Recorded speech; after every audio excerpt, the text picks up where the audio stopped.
Lu kan diomongin kayak gini sama dia, biarin.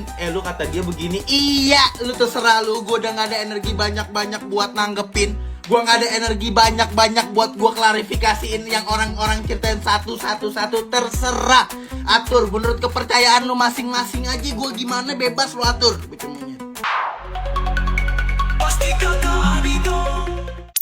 Hola besinya kata Ani, Belsti, perkara Nikita yang cukup panjang karena Nikita yang kekeh merasa tak bersalah terus menggunakan hak hukumnya untuk memperjuangkan nasibnya terus menjadi sorotan Belsti. Apalagi terungkap dari kuasa hukumnya kalau Mail yang memiliki perkara yang identik dengan Nikita justru beda dengan Nikita yang terbukti dalam pasal TPPU. Menduga adanya kehilafan pada hakim, kubu Nikita pun menghimbau agar seterunya yaitu Reza Gladys juga diusut. Dasarnya pertama bahwa terdapat kehilafan hakim dalam menjatuhkan putusan baik tingkat pertama, banding maupun kasasi.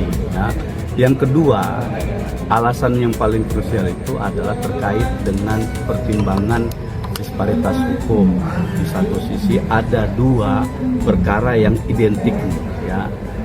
Di sisi pertama ada Nikita Mirzani yang dituduh melakukan tindak pidana pencucian uang dan itu dinyatakan terbukti. Tapi di sisi lain Ismail Marzuki yang notabene perkara ini adalah identik sama baik dari segi konstruksi hukumnya, penerapan pasalnya, tempat, waktu dan kejadiannya juga sama, dinyatakan tidak terbukti TPPU. Nah, ini kan menjadi salah satu alasan hukum yang paling penting untuk mengajukan PK dalam hal ini adalah terjadi kehilafan hakim atau kekeliruan. Ada pertentangan yang sangat nyata di situ yang diperlihatkan oleh hakim. Kalau logika hukum yang dipakai oleh hakim pengadilan tinggi atau pengadilan atau Mahkamah Agung itu kita pakai di sekarang ini, maka sederhananya begini, saya misalnya melakukan kejahatan apapun itu, karena pasal 2 dari Undang-Undang TPPU itu tindak pidana asalnya atau predikat crime-nya itu tindak pidana yang ancaman hukumannya 4 tahun ke atas, ya, minimal 4 tahun. Nah, saya misalnya melakukan tindak pidana, ya, pencurian itu, lalu itu kan pencurian ancaman pidananya di atas 5 tahun. Lalu diasumsikan setelah saya mencuri, saya membeli motor atau membayar apa, lalu saya dikatakan melakukan pencucian uang. Kan simpel, tidak sesimpel itu gitu loh. Pemikiran TPPU itu tidak begitu. TPPU itu harus ada upaya penyamaran. Apa misalnya harus ada transaksi fiktif, ya, harus menggunakan perusahaan cangkang atau perusahaan bodong, harus menggunakan nama orang lain dan sebagainya. Nah, ini tidak tergambar, apalagi orang yang mentransfer itu adalah Reza Gladys sendiri. Dia sendiri yang transfer ke perusahaan. Kalau pakai logika begitu, Reza Gladys harus dilakukan upaya TPPU dulu dengan PT Bumi Paramawisesa. Gitu. Masa orang melakukan ada catatan transaksi tertulis jelas pembayaran untuk pembayaran rumah Nikita Mirzani itu diartikan sebagai upaya untuk menyamarkan atau menyembunyikan asal usul uang.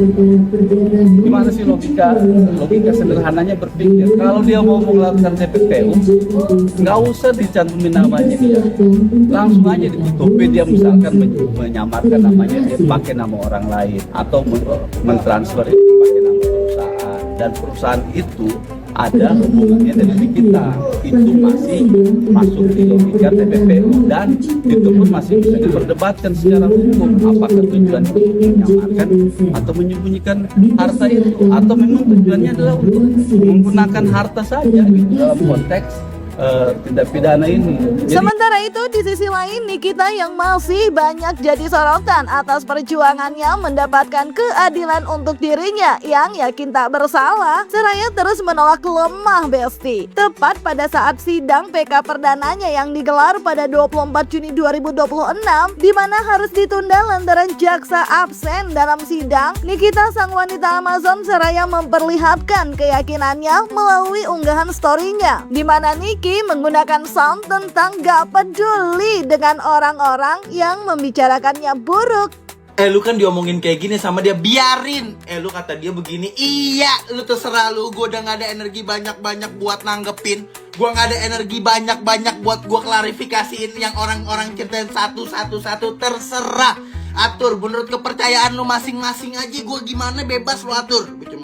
Ya, terkait pasal TPPU yang disematkan pada Nikita dan dinyatakan terbukti hingga di tingkat kasasi, memang jadi salah satu alasan untuk Nikita mengajukan PK. Dan terkait TPPU pada Nikita tersebut juga jadi sorotan dari Rieke Diah Pitaloka, anggota DPR RI Komisi 13, di mana Rieke menyoroti putusan kilat dan dugaan kebal hukum terhadap terduga mafia peradilan. Pada tingkat banding, Pengadilan Tinggi DKI Jakarta memperberat hukuman menjadi 6 tahun penjara dan denda 1 miliar, dan kemudian Mahkamah Agung menolak kasasi terdakwa maupun penuntut umum sehingga putusan banding tetap berlaku. Berdasarkan kronologi yang tersedia, kami berkomunikasi dengan semua tim kuasa hukum. Kasasi diajukan 15 Desember 2025, memori kasasi diserahkan 24 Desember 2025, berkas diterima Sekretariat Mahkamah Agung pada 14 Januari 2026, didistribusikan kepada Majelis Hakim 12 Maret 2026, dan putusan dijatuhkan pada 13 Maret 2026. Salinan resmi putusan sendiri baru diterima pada 26 Mei 2026. Indikasi paket kilat menurut saya ya didistribusikan ke Majelis Hakim 12 Maret, kemudian putusan 13 Maret. Fakta tersebut menimbulkan pertanyaan yang sah mengenai dasar perubahan putusan dari 4 tahun menjadi 6 tahun, proses pemeriksaan kasasi yang berlangsung sangat cepat sejak distribusi berkas kepada majelis, serta jeda waktu yang cukup panjang hingga diterimanya salinan resmi putusan. Pertanyaan ini bukan tuduhan, melainkan bagian dari pengawasan publik yang sah dalam negara hukum. Ajukan pengaduan ke Komisi Yudisial pada 14 Mei 2026. Indikasi kebal hukum ya terhadap hakim bersangkutan. Pengaduan tersebut merupakan hak konstitusional warga negara dan bagian dari mekanisme pengawasan yang sah. Karena itu, hari ini tanggal berapa? Hari Rabu 24 Juni 2026 di halaman PN Jakarta Selatan, di mana seharusnya diagendakan sidang perdana dari pengajuan PK dalam perkara Nikita Mirzani. Saya sebagai anggota Komisi 13 DPR RI merekomendasikan, pertama, mendukung Komisi Yudisial melakukan pemeriksaan secara independen, objektif dan profesional terhadap laporan yang telah diterima serta menyampaikan perkembangan penanganannya sesuai kewenangan yang dimiliki. Kedua, mendukung Badan Pengawasan Mahkamah Agung melakukan evaluasi administrasi perkara, termasuk proses distribusi perkara, pemeriksaan perkara, dan penyampaian salinan putusan guna memastikan prinsip transparansi, akuntabilitas, dan kepastian hukum berjalan dengan baik. Ketiga, kami mendukung Kejaksaan Agung Republik Indonesia melakukan langkah hukum apabila di kemudian hari ditemukan bukti permulaan yang cukup mengenai dugaan suap, gratifikasi, pengondisian perkara, atau tindak pidana lain yang berkaitan dengan proses peradilan dengan tetap menjunjung tinggi asas praduga tak bersalah. Ketika etika peradilan tidak diawasi secara sungguh-sungguh, yang terancam bukan hanya keadilan dalam satu perkara, melainkan kepercayaan rakyat terhadap hukum itu sendiri, dan pertaruhan apakah kemudian yang namanya putusan hakim itu akan direproduksi berulang justru tidak terindikasi tidak menegakkan keadilan. Tak hanya menghimbau untuk Reza Gladys juga diusut terkait dugaan pasal TPPU, Nikita Mirzani yang menolak lemah ini juga sambil terus memperjuangkan terkait laporannya terhadap seterunya itu atas dugaan ilegal akses yang diduga berjalan begitu lamban, dengan sulitnya bertemu dengan pihak yang berkaitan atas laporan Nikita terhadap RG dan juga suaminya itu. Sementara Nikita terhitung cepat menjadi tersangka kala itu. Nah, kami berkali-kali datang ke sini meminta penjelasan terkait dengan perkembangan laporan polisi tersebut, ya. Nah, tapi kemudian kami juga berkali-kali ke sini tidak mendapat konfirmasi yang jelas, ya. Kita berapa kali ya dalam 1 bulan itu adalah 4 kali atau 3 kali ke sini ya untuk menanyakan terkait dengan hal itu. Terakhir tadi pihak yang ingin kami ketemui itu tidak berada di tempat karena lagi ada giat di luar. Tapi yang mau saya sampaikan begini, ini kan perkara sudah ada SPDP-nya, sudah keluar surat dimulai perintah penyidikan, dan di dalam surat itu tertulis tegas bahwa laporan yang dilakukan pada bulan Mei kalau nggak salah ya, Maret atau Mei di tahun 2025 itu sudah masuk dalam tahap penyidikan dan ditulis di situ bahwa ada tindak pidananya. Nah, oleh karenanya kami meminta kejelasan terkait dengan status pelaporan ini. Apa yang kemudian menjadi kendala misalnya, apa yang kemudian menjadi hal-hal yang perlu kami siapkan, misalnya, oh bang ini kita butuh bukti ini, bang kita butuh saksi ini dan lain sebagainya. Nah itu tidak kami dapatkan konfirmasi. Kami berkali-kali datang ke sini, ingat ya kasus Nikita di sini juga di cyber itu dalam waktu kurang lebih 1 atau 2 bulan Nikita itu tersangka di unit yang sama, di cyber yang sama gitu, beda tempat tapi penyidiknya beda.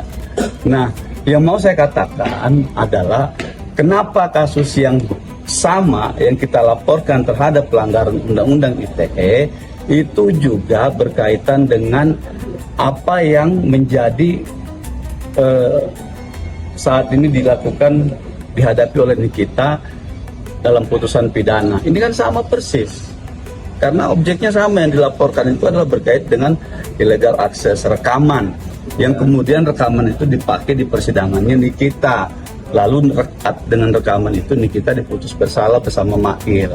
Nah, mana keadilannya gitu loh. Kita mau mempertanyakan ini, sejauh mana sih sebenarnya perkembangan ini, apa ada kendalanya.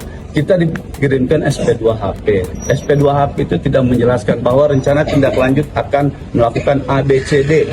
Nggak ada gitu. Hanya disampaikan di situ SPDP kami sudah melakukan ini. Ya apa? Ini sudah SPDP yang kami terima itu bulan kemarin, bulan Mei. Ini udah mau habis lagi bulan Juni. Nah, kami tidak. Iya, langkah selanjutnya apa? Kami tidak mendapatkan informasi yang jelas. Kabarnya lagi di luar. Cuma nanti kami akan cari kembali untuk mempertanyakan sampai sejauh mana sih, kurang lebihnya seperti itu. Perkembangannya sampai di mana gitu kan. Gitu. Tapi setelah tadi naik ke atas sudah ada kalau ada jawaban dari siang selama ini Nggak ada. dipertanyakan. Nggak ada. Jawabannya nggak ada. Ya Besti, meski proses hukumnya bergulir begitu panjang, Nikita yang menolak lelah dan justru seraya meyakinkan dirinya akan tetap on fire dalam perjuangannya mendapatkan keadilan. Terlebih kawalan dari Rike pun sangat disyukuri Nikita. Nah kalau dari kalian melihat perkara Nikita yang panjang, bosan atau justru akan tetap kayak Nikita yang on fire? Jangan lupa like, subscribe, komen, dan share biar bisa dapetin video berita kecil lainnya hanya di Kata Ani Besti. Pastikan